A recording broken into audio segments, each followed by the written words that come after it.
من يطع الرسول فقد أطاع الله ومن يشاقق الرسول من بعد ما تبين له الهدى ويتبع غير سبيل المؤمنين نوله ما تولى ونصله جهنم وساءت مصيرا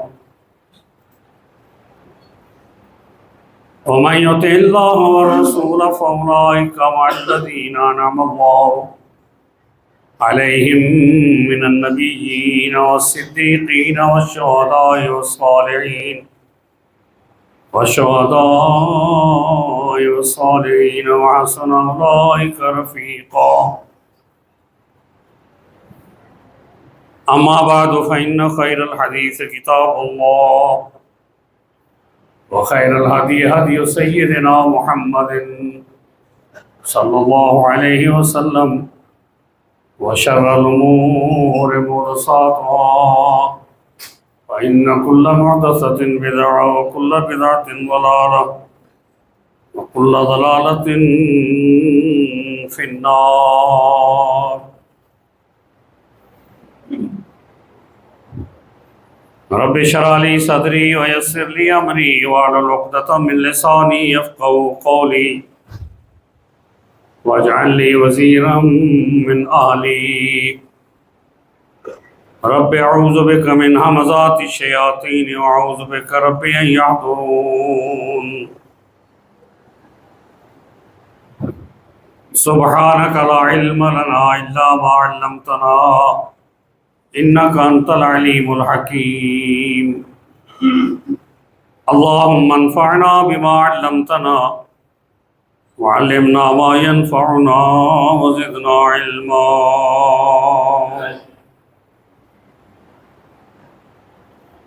اما بعد فاعوذ بالله من الشيطان الرجيم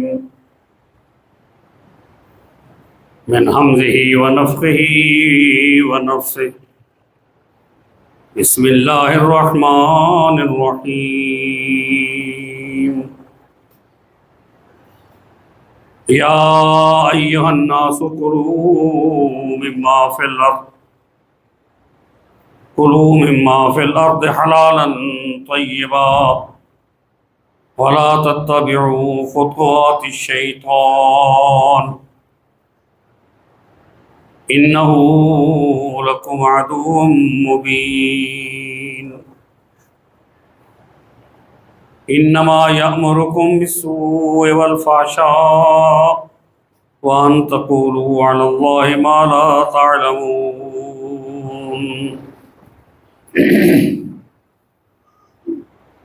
وقال الله تعالى يا أيها الذين آمنوا كلوا من طيبات ما رزقناكم واشكروا لله إن كنتم إياه تعبدون.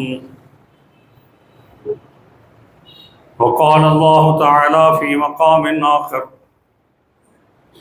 يا أيها الذين آمنوا اتقوا الله حق تقاته ولا تموتن إلا وأنتم مسلمون.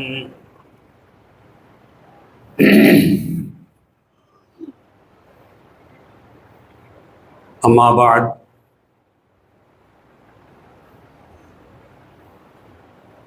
سورۃ البقرہ میں سے آیات آپ کے سامنے تلاوت کی ہیں.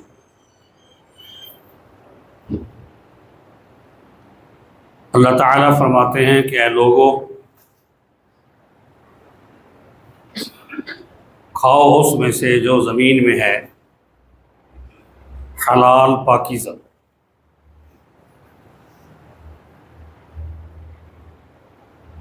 اور شیطان کے نقش قدم پہ نہ چلو، بے شک وہ تمہارا کھلا دشمن ہے.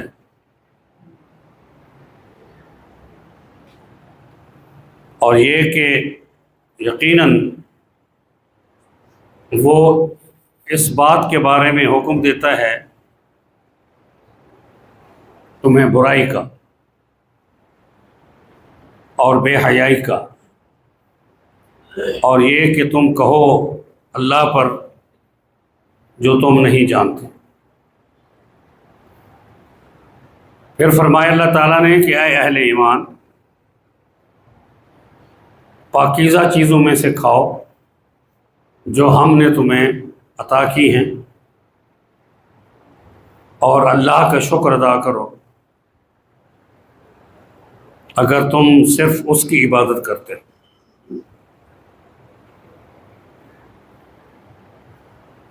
صدق اللہ العظیم۔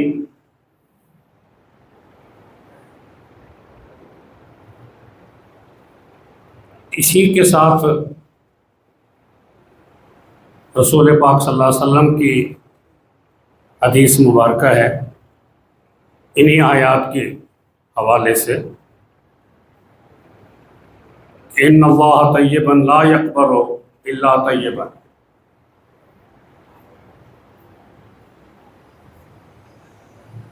کہ اللہ تعالیٰ پاک ہے، صرف اور صرف پاکیزہ چیزیں قبول کرتا ہے۔ اس لیے فرمایا کہ اللہ تعالیٰ یہ فرماتے ہیں کہ یا ایھا الرسول کلوا من طیبات ما رزقناکم۔ جیسا اللہ نے انسانوں کو حکم دیا ہے، اسی طرح حکم اللہ نے اہل ایمان کو دیا ہے، اور اسی طرح حکم اللہ تبارک و تعالی نے رسولوں کی جماعت کو دیا۔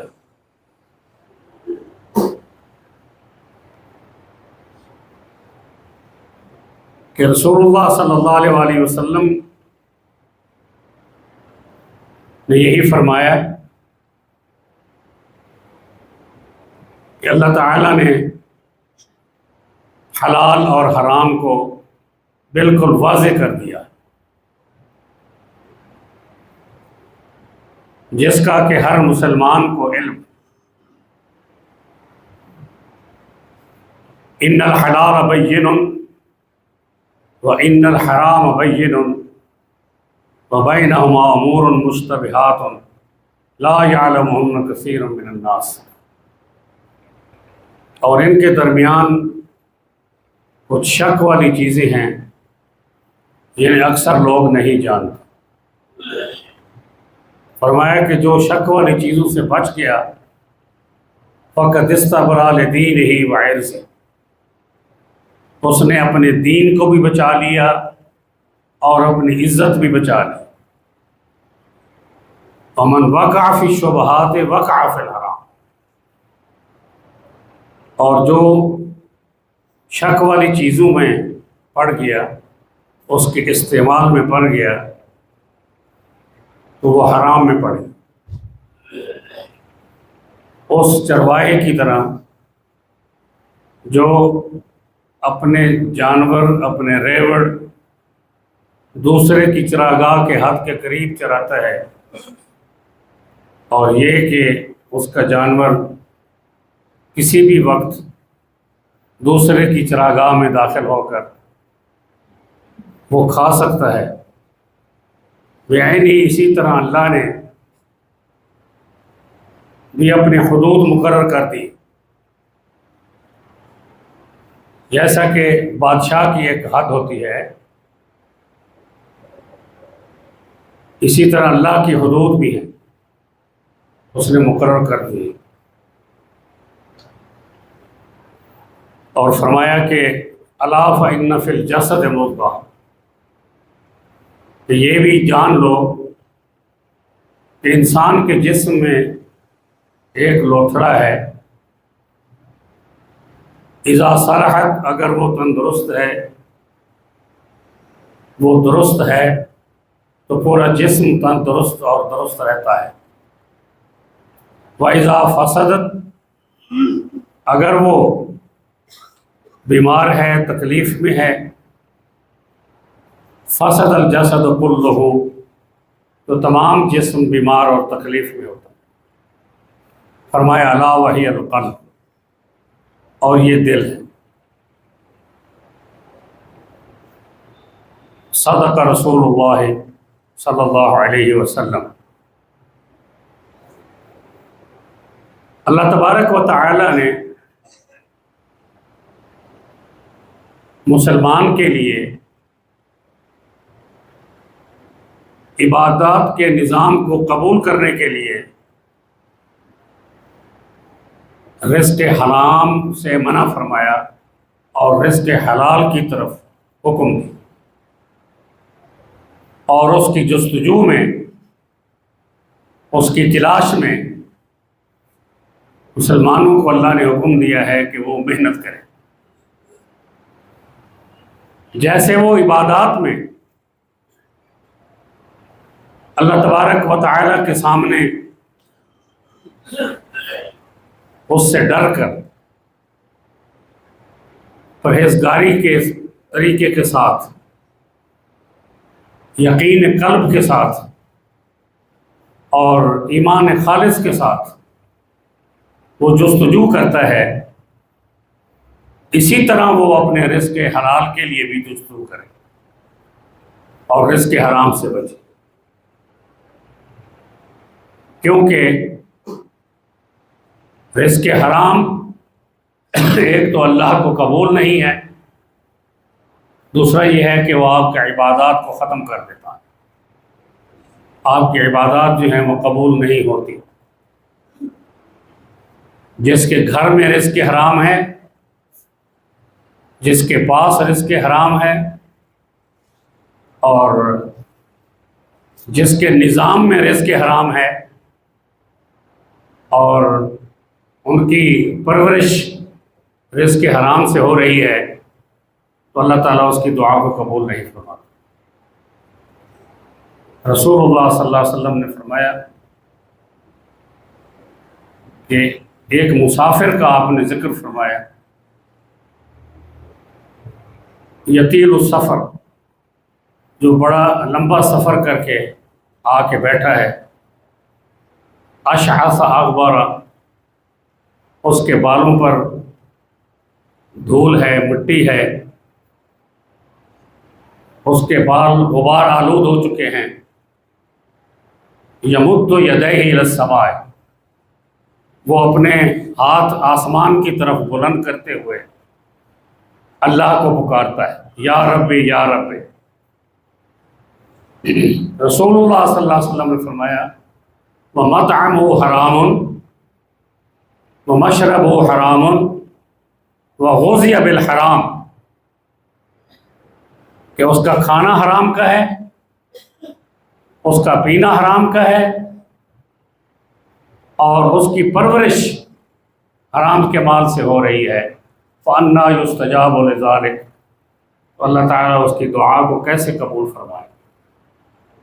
اس کی دعا قبول نہیں ہوتی۔ حرام خور کے منہ سے بدبو آتی ہے، جس بدبو سے فرشتے نفرت کرتے ہیں، اور جس سے اللہ تبارک و تعالی جو ہے وہ نفرت کرتا ہے۔ یہ بات جو ہے وہ نہ سوچا کریں کہ کوئی حرام کھاتا ہے وہ مر کیوں نہیں جاتا۔ مرنا اس نے اللہ کے وقت کے مطابق ہے، اور حرام کھانے سے وہ جتنا اللہ سے دور ہو جاتا ہے اس کو سمجھ نہیں۔ اور پھر یہ ہے کہ جی اللہ تبارک و تعالی نے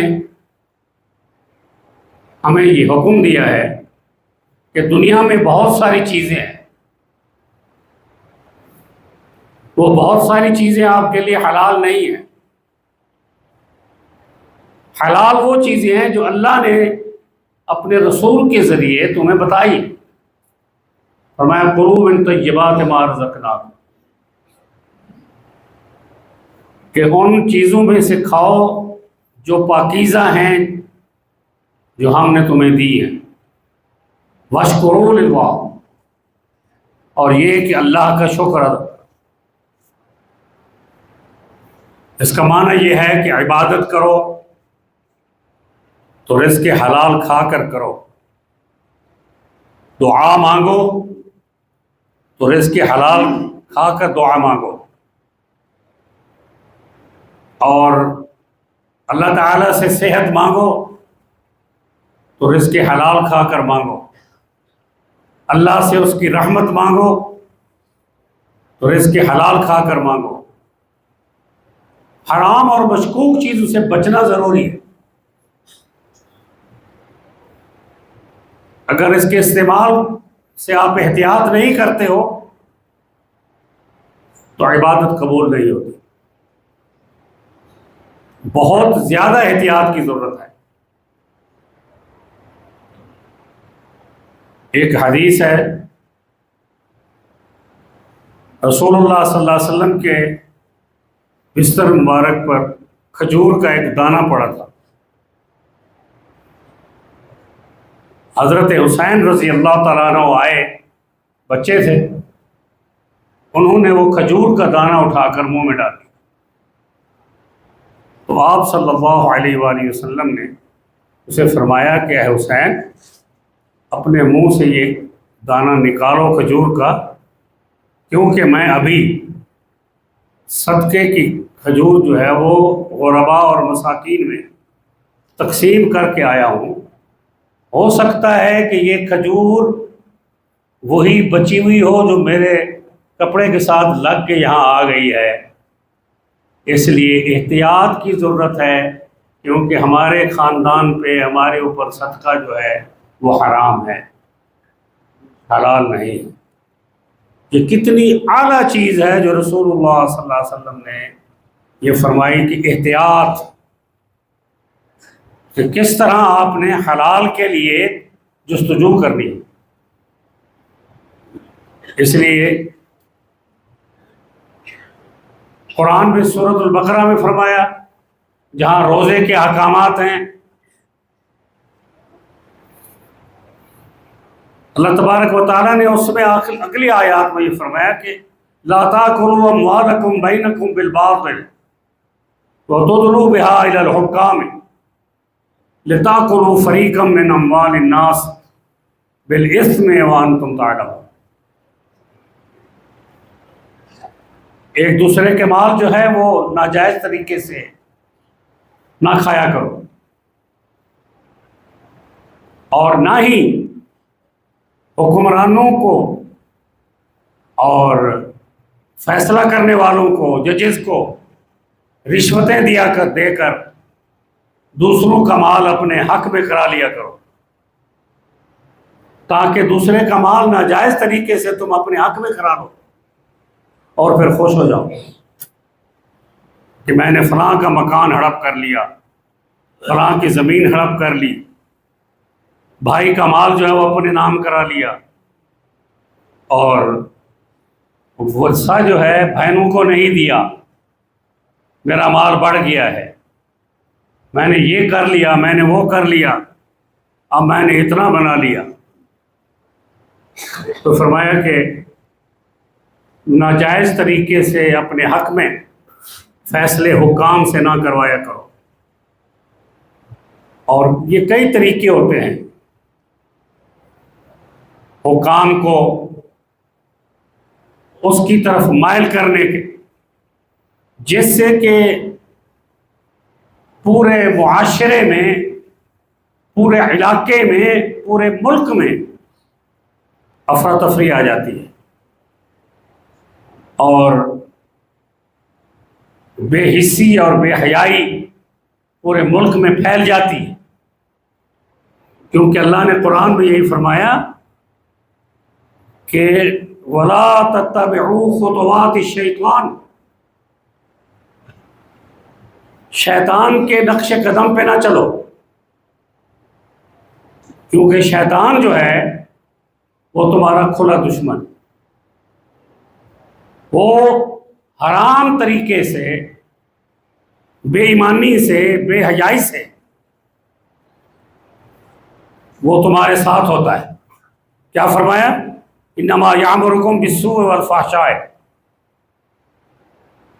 کہ وہ تمہیں حکم دیتا ہے کہ بے حیائی کی طرف چلو، اور اللہ تعالیٰ پر وہ چیز کہو جو اللہ کے لائق نہیں ہے، جس کو تم جانتے نہیں ہو۔ اس لیے مسلمان جو ہے شرک سے اس وقت بچ سکتا ہے جب وہ اپنے آپ کو حلال کا کار بند کرے۔ ہے یہ مشکل کام۔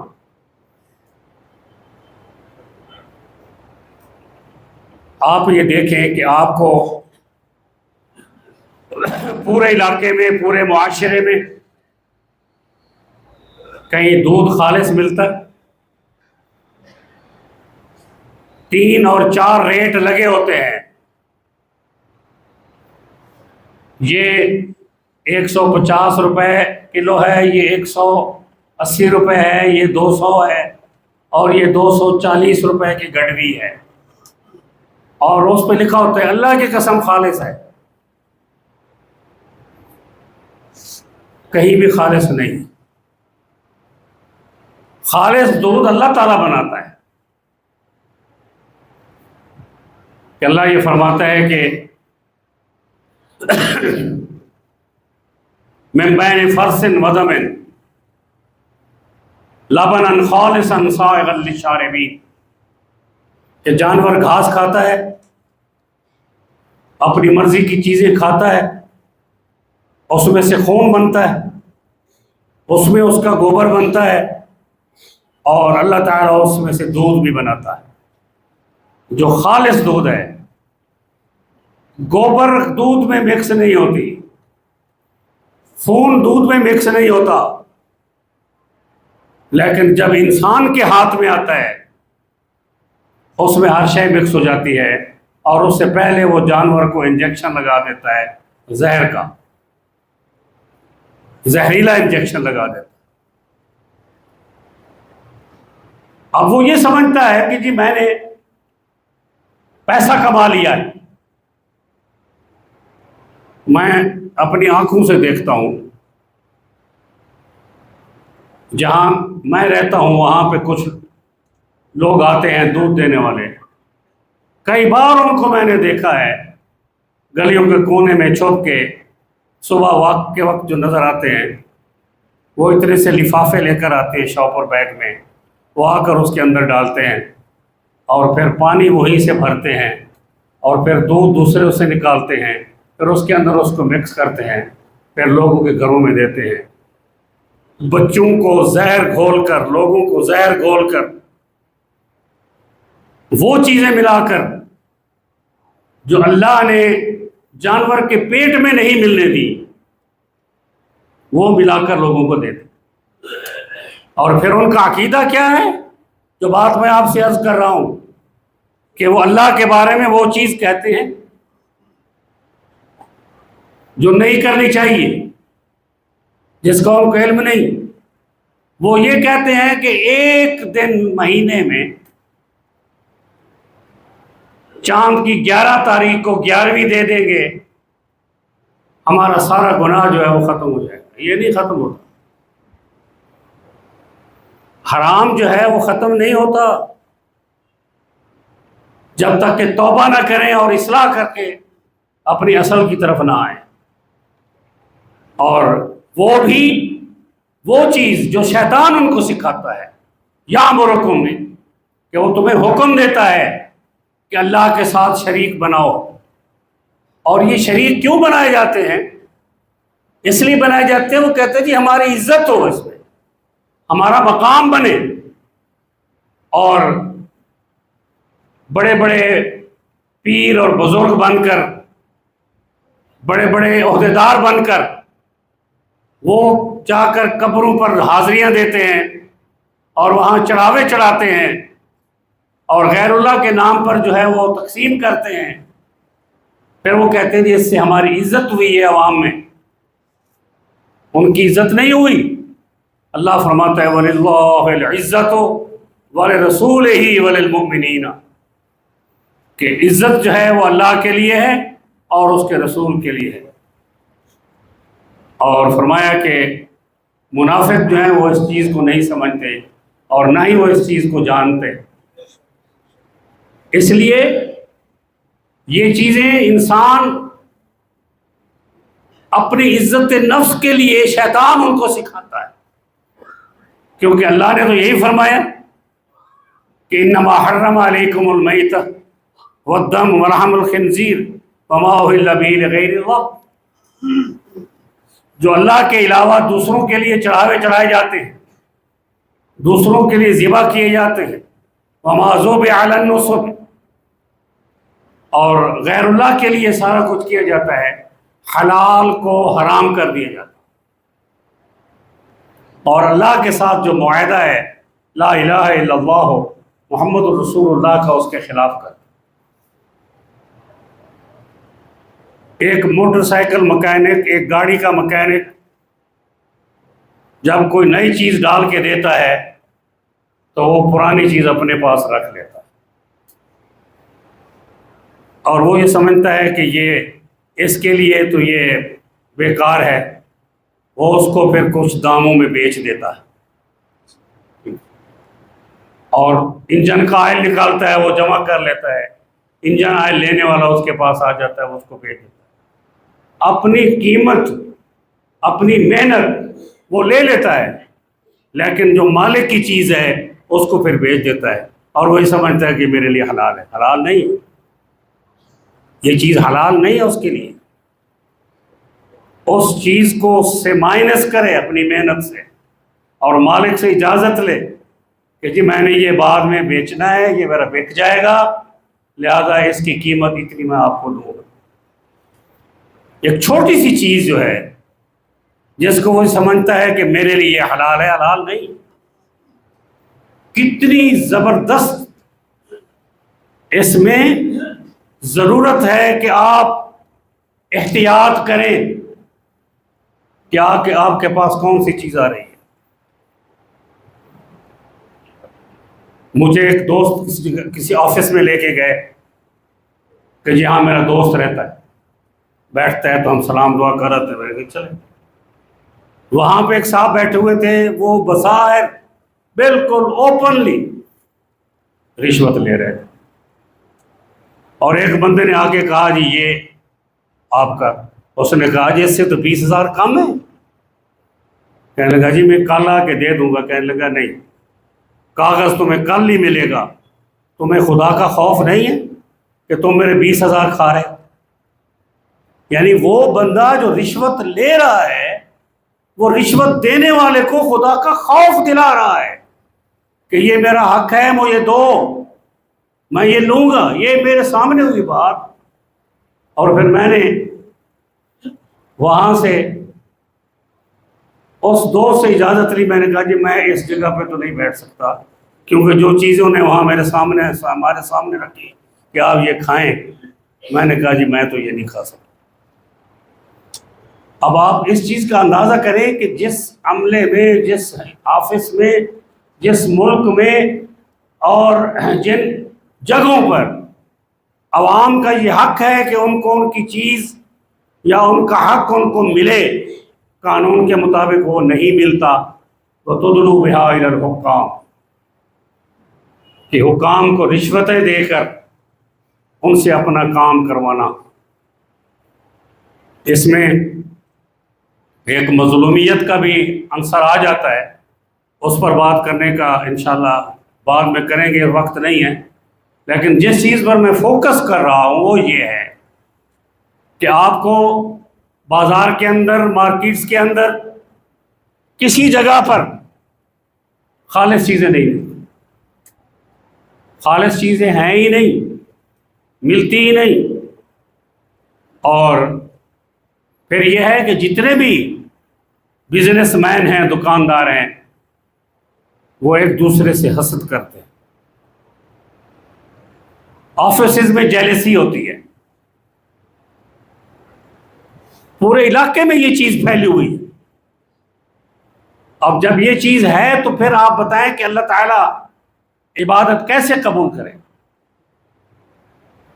جب آپ کے گھر میں حلال نہیں، میں اکثر مثال دیا کرتا ہوں کہ آپ کے پاس دودھ کا پیالہ ہے، اس دودھ کے پیالے میں اگر پیشاب کا قطرہ چلا جائے تو وہ سارا دودھ جو ہے وہ ناپاک ہو جاتا ہے، وہ پینے کے قابل نہیں رہتا۔ ایسا ہی ہے نا، اب حلال مال کے اندر آپ حرام شامل کر لیں، چاہے وہ ایک پیسہ ہی کیوں نہ ہو، وہ حرام آپ کے پورے حلال مال کو گندا کر دیتا ہے، بیکار ہو جاتا ہے۔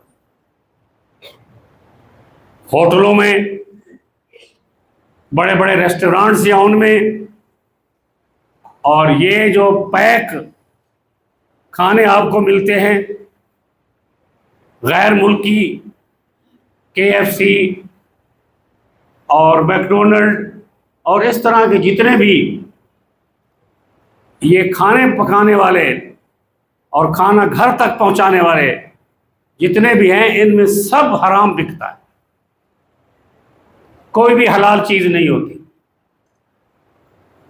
اور برگر کھاتے ہیں آپ لوگ، بچوں کو دیتے ہیں، بچوں کو وہاں سے یہ کلفیاں، یہ مٹھائیاں، یہ بوتلیں، آپ دیکھیں کہ پورے دکانوں پر کہیں بھی آپ کو بوتل جو ہے وہ اصل میں نہیں ملے گی، سب 2 نمبری چل رہی ہے، اور بچوں کے جان اور ماں باپ کے مال سے جو ہے وہ کھیلا جا رہا۔ اور ہمارے بچے جو ہیں، میں آپ سے یہ عرض کرتا ہوں کہ یہ چپس جو آپ کو ملتے ہیں، یہ چپس نہیں ہے، یہ آلو کے چپس نہیں ہیں۔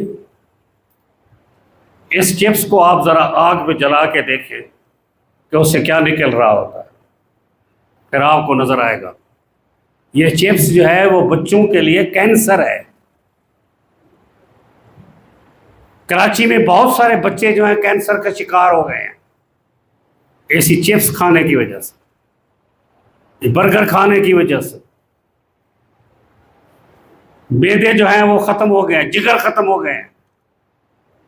جتنا بازار سے یہ کھانے ملتے ہیں، یہ باہر جو چھوٹے چھوٹے ہوٹلوں والے دکاندار یہ کھول کے بیٹھے ہوئے ہیں، کوئی اس میں صفائی کا نظام نہیں ہے، علت و حرمت کا کوئی خیال نہیں ہے، صرف یہ ہے کہ یہ بیچا جاتا ہے، اور پھر عوام جو ہے ان کو تکلیفیں آتی ہیں۔ تو اس لیے آپ جن چیزوں سے بچنا ہے وہ یہ ہے کہ جی آپ گھر کے اندر کھانا بنائیں، جتنی حد تک بچ سکتے ہیں بچیں، کیونکہ جتنے بھی پھل ہیں ان کو بھی کلر کیا جاتا ہے، ان کو بھی انجیکشن لگائے جاتے ہیں، جتنی سبزیاں ہیں ان کو گندا گٹر کا پانی دے کے ان کو بنایا اور پکایا جاتا ہے۔ یہ سارا کچھ جو ہے، یہ پورا نظام جو ہے وہ حرام کی بنیادوں پر کھڑا ہوا ہے، حتیٰ کہ آپ کا معاشی نظام بھی حرام کے نظام پہ کھڑا ہے کہ IMF سے قرضہ ملے گا تو ہم خوشحال ہو جائیں گے۔ اور IMF کون ہے؟ وہ یہودی لابی ہے، وہ یہودی پیسے والے لوگ ہیں جو دنیا کے اندر ملکوں کو اپنے قبضے میں کرتے ہیں اور استحصالی نظام جو ان پر قائم کرتے ہیں۔ یہ سارا کچھ کرنے کے باوجود بھی پھر آپ توقع کریں کہ اللہ تعالیٰ جو ہے وہ ہمارے اوپر کرم کرے گا، ہمارے اوپر رحمت کرے گا، اور رحمت کی بارشیں ہوں گی؟ نہیں ہوں گی، جب تک کہ آپ اللہ سے توبہ نہیں کریں۔ توبوا الی اللہ توبۃ نصوحا، اللہ نے فرمایا کہ آپ خالص ہو کر توبہ کریں۔ اور آج میں اس حوالے سے، جیسا کہ میں نے آپ کو پہلے بھی عرض کیا تھا، مجھے یاد پڑتا ہے کہ کووڈ کے مہینوں میں ہمارے بہت سارے صالح لوگ اور علماء جو ہیں وہ اس بیماری میں مبتلا ہو کر چلے گئے۔ آپ کو پتہ ہی ہے پاکستان میں، سعودی عرب میں یہ چیز نہیں ہوئی، وہاں علماء اور صلحاء جو ہیں وہ اس چیز میں نہیں آئے۔ کیوں؟ کہ انہوں نے احتیاط کی، جو اللہ نے فرمایا کہ آپ احتیاط کریں۔ یہ کوئی توکل اللہ نہیں ہے کہ آپ کو تیرنا نہیں آتا اور آپ جو ہے وہ سمندر میں چھلانگ لگا دیں۔ یہ کوئی توکل اللہ نہیں ہے کہ بیماری پھیلی ہوئی ہے اندر اور آپ کہیں کہ میں احتیاط نہیں کرتا۔ وہ اللہ کو پیارے ہو گئے اور اب ریئلائز کیا ہے لوگوں نے کہ ہمیں یہ احتیاط کرنی چاہیے تھی۔ اللہ نے خود یہ بیماری آپ سے اٹھا لی ہے، یہ اس کا کرم ہوا ہے۔ اب آپ اپنے بچوں کو روکیں۔ مولانا عبدالرشید حجازی صاحب جو ہیں، جو مامو کانجن جو تعلیم الاسلام مدرسہ ہے اس کے وہ شیخ الحدیث بھی ہیں اور ناظم اعلیٰ بھی ہیں، ان کا پوتا اور پوتی انہوں نے کسی ہوٹل سے یا کسی ڈھابے سے کوئی شے لے کر کھائی ہے اور کھانے کے بعد وہ دونوں فوڈ پوائزن کا شکار ہوئے ہیں اور ہاسپٹل پہنچنے کے بعد وفات پا گئے، دونوں کے دونوں۔ کل یہ واقعہ ہوا ہے۔ تو ہم اپنے بچوں کو ان چیزوں سے منع کریں، بوتلیں نہ پیا کریں، یہ زہر ہے آپ کے لیے، کسی قسم کا بھی برانڈ کیوں نہیں، یہ نہ پیا کریں۔ اور یہ چپس بچوں کو لے کے نہ دیا کریں، برگر لے کے نہ دیا کریں، اور کسی بھی جگہ سے ڈیل نہ منگوایا کریں، کوئی ضرورت نہیں ہے اس کے منگوانے کی۔ اور جس تیل میں وہ تلتے ہیں وہ 10 دن کا تیل ہوتا ہے جس میں وہ تلتے رہتے ہیں، جبکہ حفظان صحت کے مطابق 2 دفعہ ایک آئل میں کوئی چیز آپ فرائی کر سکتے ہیں، اس کے بعد وہ تیل جو ہے وہ زہر بن جاتا ہے، چاہے آپ اپنے گھر میں بھی کرتے ہیں۔ تو اس لیے شیطان جو ہے وہ ہمیشہ یہ اصول سکھاتا ہے کہ آپ اللہ کی نافرمانی کریں اور اللہ کے بتائے ہوئے جو اصول ہیں ان کے خلاف چلیں، اللہ کا دیا ہوا جو نظام ہے اس کے خلاف چلیں، اللہ نے جو آپ کو حلال کھانے کا دیا ہے وہ اس کے آپ خلاف چلیں۔ مجھے یاد پڑتا ہے کہ جی ایک واقعہ جو ہے، میں اس شخصیت کا ذکر نہیں کرنا چاہتا، انہوں نے خود لکھا ہے کہ جی وہ اسٹیشن پر اترے اور کچھ دوست ملنے کے لیے آئے ہوئے تھے، وہ ملتے رہے، کلی وغیرہ جو ہے وہ سامان اٹھا کر لوگوں کو لے گئے، میرا سامان پڑا تھا، میں نے دیکھا کہ ایک کلی جو ہے وہ نماز پڑھ رہا ہے، ٹرین آنے کے باوجود بھی اس نے اپنی نماز پوری کر لی۔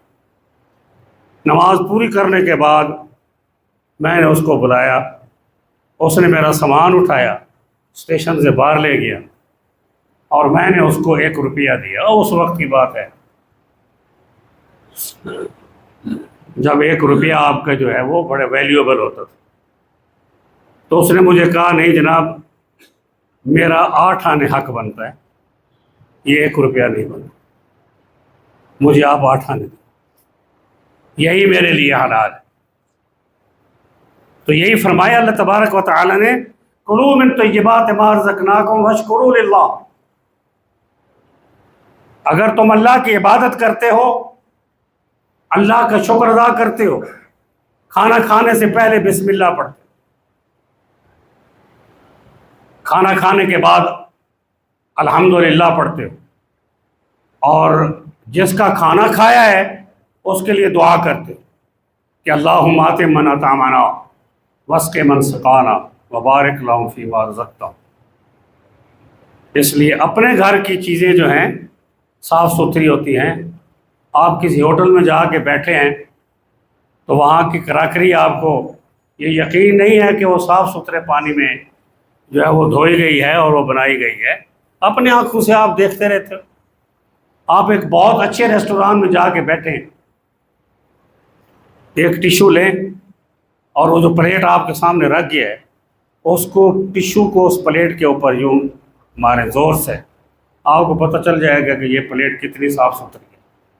حالانکہ وہ صاف ستھری ہوتی ہے لیکن اس میں سے جو ڈسٹ نکلے گی کالے رنگ کی، وہ آپ کو پتہ چل جائے کہ یہ کس طرح دھو کر آپ کے سامنے رکھی گئی ہے۔ تو اس لیے حفظان صحت یہی ہے کہ نیچرل چیزیں کھائیں، قدرتی چیز کھائیں. وہ انگریزی میں ہم نے پڑھا تھا، شاید آپ کو بھی یاد ہوگا، an apple in a day keep the doctor away. ہے نا، پڑھا تھا نا. بات یہ ہے کہ 1 بنانا از اکول ٹو 1 بریڈ. ایک کیلا جو ہے وہ ایک روٹی کے برابر ہے جو آپ کھاتے ہیں. یہ نیچرل چیزیں ہیں. 1 glass of milk is full food for 12 hours. دودھ کا ایک گلاس 12 گھنٹے کے لیے کافی ہے آپ کی طاقت کے لیے.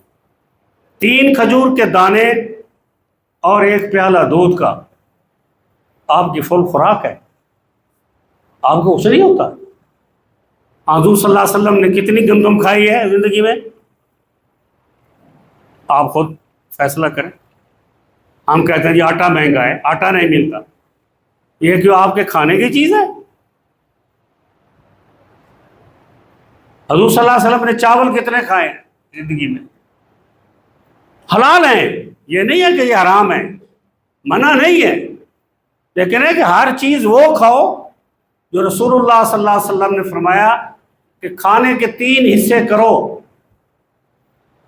ایک حصہ بھوک مٹانے کے لیے، ایک حصہ پیاس کے لیے، اور ایک حصہ ہوا کے آنے جانے کے لیے. اور کھاؤ اس وقت جب آپ کو بھوک لگی ہو، اور کھانا اس وقت بند کر دو جب بھوک رہتی ہو. اور ہم جیسے کے لیے تو یہ بہت بڑا جہاد ہے کہ ہم کھانا چھوڑ دیں. یہ تو ممکن ہی نہیں ہے. یہ کیسے ہو سکتا ہے؟ آپ نے دیکھا ہے کہ جب شادیوں میں کھانے گھروں میں ہوتے تھے حلال طریقے سے، بہت اچھے اور صاف ستھرے ہوتے، اور جب یہ میرج ہال بن گئے ہیں، آپ دیکھیں کہ ہفتے ہفتے کے، 10 دن کے، 8 دن کے، 4 دن کے کھانے بڑے اچھے طریقے سے گرم کر کے آپ کے سامنے رکھے جاتے ہیں. جب یہ کہا جاتا ہے جی کھانا کھل گیا ہے، پھر آپ دیکھیں کہ کیا حشر ہوتا ہے. ایسے دوڑتے ہیں جیسے جانور دوڑتے ہیں، اور ایسے دوڑتے ہیں جیسے پتہ چلتا ہے کہ یہ 10 دن کے بھوکے ہیں بیچارے، ان کو کھانا نہیں ملا، اور ایک دوسرے کے اوپر چڑھ دوڑتے ہیں، اور ویٹر کے ٹرے جو ہیں ان میں اوپر سے ہاتھ مار کے لوگوں کے اوپر سالن گرا دیتے ہیں. اور آپ نے خود دیکھا ہوگا، ہم نے بھی دیکھا ہے، کئی دفعہ یہ واقعات ہوئے ہیں کہ چاول بھی ڈال لیے، دہی بھی ڈال لیا، سلاد بھی ڈال لیا، اس کے اوپر گوشت بھی ڈال لیا، اس کے اوپر آئس کریم بھی ڈال لی، پھر اس کے اوپر نان بھی رکھ لیا. اور میں نے اس کو کہا، میں نے کہا بھائی یہ کیا ہو گیا ہے؟ کہتا تھی پھر بچتا نہیں ہے. میں کہ اب بھی نہیں بچے گا جیسے تم نے یہ کیا ہوا. انا للہ و انا الیہ راجعون. اور یہ کھانے جو ہیں، میں آپ کو یقین سے کہتا ہوں کہ اپنی شادیاں اپنے گھروں میں کریں، میرج ہال میں نہ کیا کریں. اس کی ضرورت نہیں ہے، یہ نقصان ہے آپ کے لیے. اور اپنے نکاح جو ہے وہ مسجد میں کیا کریں. ہماری مسجد حاضر ہے اس کام کے لیے، اس لیے ہم نے ماشاءاللہ اس کی توسیع بھی کر دی ہے. تو آپ مسجد میں نکاح کریں. اللہ تعالیٰ آپ کو ہمت دے. حاضہ ما عندی واللہ اعلم بالصواب. یہ ایک میسج دکھایا انہوں نے کہ حافظ سعید صاحب جو ہیں ان کی خوش دامن کی وفات ہو گئی. اور یہ پتہ نہیں یہ کیسا میسج ہے. حافظ سعید صاحب کی خوش دامن جو ہے وہ پروفیسر حافظ عبداللہ صاحب رحمۃ اللہ علیہ کی اہلیہ تھی. یہ کنفیوژن کا شکار ہوں میں کہ یہ کیسا اعلان ہے اور کس طرح کا ہے. بہرحال جو بھی فوت ہوئی ہیں اللہ تعالیٰ ان کے لیے مغفرت کرے. آخر دعوانا الحمدللہ رب العالمین.